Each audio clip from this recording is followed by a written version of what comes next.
I have long been asked to make a video about celebrities who could have been footballers, but I've held off on the suggestion since I didn't think it was a particularly original idea, and I seem to recall HITC Sports making the same or at least a very similar type of video a few years back. However, the death of the first and still the best James Bond, Sean Connery, prompted me to revisit the idea, but only with one important distinction.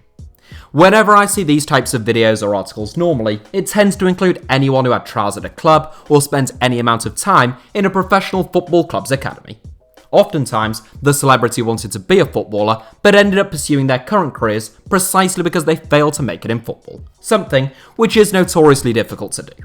So in today's video, I wanted to take a look at celebrities who could have been footballers, but only those that there is a decent amount of evidence to suggest that they were actually really quite good at football, rather than just having been a trialist at Rangers like Gordon Ramsay. Sorry Gordon, your episode of Costa del Nightmares with the restaurant called The Deck remains one of the finest pieces of television ever recorded, but I haven't seen enough to suggest that you were ever destined for greatness at Ibrox. Here are 7 celebrities who genuinely could have been footballers. Steve Waugh. There's a long tradition of sporting polymaths who succeeded in both football and cricket, many of whom actually played at a professional and indeed even international level in both sports. One of Britain's all-time greatest cricketers, CB Fry, also played football for England and in an FA Cup final. One of England's greatest footballers, Rach Carter, also played first-class cricket for Derbyshire, and more recently, Brexit-loving batsman Ian Bootham also played football for Scunthorpe United. I could make an entire 7 of dual footballers and cricketers, but almost all of them would be British, so I decided to exclude all of them with the exception of the most notable non-British example. Steve Waugh is one of Australia's all-time greatest cricketers and the Aussies' most successful Test captain in history with 41 victories, which equals out to a 72% win record. He represented Australia with distinction for 19 years, most of which he spent alongside his brother Mark, who also enjoyed a magnificent career. Both Steve and Mark were hugely talented athletes at school in a myriad of different sports. The brothers represented their state in soccer, cricket and tennis and appeared to be talented enough to pursue a career in any of those 3 sports. Together they became the 2 youngest players to play for the New South Wales primary school soccer team, as well as inspiring their school to success in a statewide competition. In his final year at school, Steve captained the state soccer team and was vice-captain of the cricket team, but he was forced to focus on one sport as he got older. The 2 twins picked cricket, becoming legends in the sport, although they still managed to play reserve team soccer in their spare time. Julio Iglesias. There are some celebrities in this 7 who were not just good enough to become professional footballers, but at one stage they actually did. Julio Iglesias is one such example, having spent 4 years contracted to Real Madrid Castilla, the second team of Spanish giants Real Madrid. Iglesias was the son of a minor celebrity, Julio Iglesias Sr., who was a gynecologist and the family's patriarch, whose last son was born 7 months after he died, aged 90. Julio Jr., who we're interested in, started taking football seriously at university before he was signed by Real Madrid Castilla. Iglesias made a number of appearances for Real Madrid's reserve team before being involved in a car crash which left him with serious injuries to his legs and spine and unable to walk independently for 2 years. Iglesias has often downplayed his talents as a goalkeeper and suggested the injury was a blessing in disguise, but 4 years in the Real Madrid system qualifies you for a 7 like this. With his hopes of playing professional football dashed, Iglesias learnt to play guitar whilst recovering in hospital and found that he had something of a musical gift. More than 50 years on, Iglesias has become the best-selling Latin music artist of all time with more than 100 million record sales. Daley Thompson. There have been a number of Olympians who have played football at some level, not least the Olympians who compete in Olympic football. In recent years, Usain Bolt has made a fairly high-profile effort to forge a career in professional football, which is about as successful as Kanye West's effort to become the President of the United States of America. Whilst Bolt had all the footballing talent of some of the lads that I play with on a Wednesday night, or did before the UK went into a second coronavirus lockdown, some Olympians had a little bit more about them. A 2-time Olympic gold medalist and 4-time world record breaker, Daley Thompson, is one of the greatest decathletes of all time. He ought to be celebrated alongside the likes of Andy Murray, Mo Farah and Bobby Moore as one of the greatest British sportspeople of all time, but Thompson struggled to endear himself to the great British public. Often described as arrogant or rude, Thompson was accused of homophobia for a t-shirt that he wore at the 1984 Olympics, and he has made several other controversial comments in the past.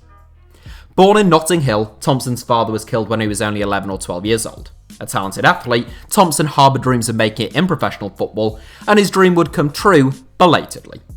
Although he eventually pursued an extremely successful career in athletics, Thompson was forced to retire in 1992 due to persistent injuries, so he returned to his first love of football. Thompson briefly played professionally for Mansfield Town and Stevenage. He played non-league football for Ilkeston and Stamford Town. He worked as a fitness coach for both Wimbledon and Luton Town, and he scored a goal for Reading as a trialist. Rod Stewart. The second music star in this 7, I actually saw Rod Stewart live in Hull a few years back, through no fault of my own. My dad and I are not particularly big Rod Stewart fans, but you can't turn down a free concert ticket. So along we went to watch the old guy strutting his stuff even into his 70s. Stewart makes no secret of his love of football, since his drummer had a huge Celtic badge on his drum, and Rod himself spent around 10 minutes just firing footballs into the crowd at one stage. His performance even included a big video reel of Mo Diarmi's goal at Wembley in the playoff final against Sheffield Wednesday, which is a surefire way to get the crowd on side. Born in England, but of Scottish descent, Stewart grew up playing football. His father played and managed football teams whilst Rod was growing up, and the youngster went on to captain his school team. He left school at 15 with the hope of making it in football, and he went on trial with English 3rd Division side Brentford. Unfortunately, Stewart struggled with the discipline of the sport, and he denies claims that he was ever offered a full-time contract. The crooning Brit concluded that all he could do was sing and play football, and since he could sing and get drunk, whilst he couldn't play football and get drunk, he focused on singing instead. Almost 60 years on, Stewart is among the best-selling rock artists of all time, with more reported sales than Beyoncé and more certified sales than Prince. Matt Smith. I suspect I'm about to alienate a large number of subscribers, but I must admit, I've never been a huge fan of Doctor Who. I'm sorry, I just never got into it, but each their own. Matt Smith replaced David Tennant in 2009 to become the 11th and I believe the youngest Doctor, which is possibly the role that he is best associated with. A 2-time NTA award-winning actor, Smith also played a major role in the Netflix series The Crown and in a number of West End productions. Prior to finding fame on the big screen and on stage though, Smith had actually hoped to play professional football. Obviously, otherwise he wouldn't be in this 7. Smith was born in Northampton and he played youth team football for Northampton Town, Nottingham Forest and Leicester City, looking to follow in his grandfather's footsteps who had played professionally for Notts County. Smith captained the Leicester City youth team and looked well on course to sign professional forms, before he suffered a serious back injury. The initial setback resulted in a diagnosis of spondylosis, a degenerative condition which meant that Smith had to retire from football before his career had even really begun. Simon Agderstein. The third and final inclusion in this 7 who not only could have, but actually did play professional football, Simon Agderstein is a celebrity, but he's unlikely to be too familiar to viewers without an interest in chess. Agderstein had the most impressive football career of anyone in this 7 though, having played top-flight football and represented his country at senior international level. A big, dangerous centre-forward who combined his interest in football and chess for a number of years, Agderstein was a one-club man who only ever played for Oslo-based outfit Lyn. 2-time Norwegian champions, Lyn may be in the 3rd tier now, following bankruptcy, but they were a top-flight team when Agderstein played for them. Having broken into the first team at the age of only 17, the lanky young marksman bagged 43 goals in 98 games for the club in total. In his most prolific season, Agderstein found the back of the net 13 times in only 17 league appearances, form that saw him called up to the Norwegian national team. Agderstein won 8 caps for Norway, but when he was only 24 years old, a knee injury forced him into a premature retirement.